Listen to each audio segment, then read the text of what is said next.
கர்த்தராகிய இயேசு கிறிஸ்துவின் நாமத்தினால் உங்களை வாழ்த்துகிறேன்.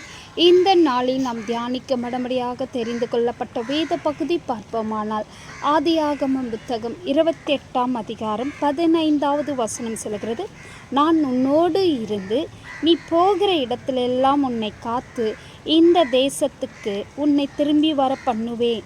நான் உனக்கு சொன்னதை செய்யும் அளவும் உன்னை கைவிடுவதில்லை என்று கர்த்தருடைய வார்த்தை சொல்லுகிறது.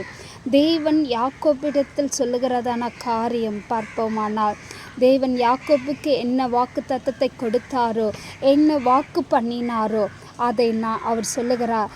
அவர் உன்னை போகிற இடத்தெல்லாம் உன்னை காத்து உன்னோடு இருந்து நான் சொன்னதை உனக்கு செய்யும் அளவு உன்னை கைவிடுவதில்லை என்று தேவன் யாக்கோபுக்கு வாக்கு கொடுக்கிறவராய் காணப்படுகிறார். யாக்கோபை அதன் பிரகாரம் தேவன் ஆசீர்வதித்தார். அதன் பிரகாரம் இந்த வார்த்தையின் பிரகாரம் கர்த்தர் உங்களுக்கு கொடுத்த வாக்கு தத்தங்களை நிறைவேற்றி உங்களை ஆசீர்வதிப்பாராக. இயேசுவின் நாமத்தினால் வாழ்த்துகிறேன். ஆமேன்.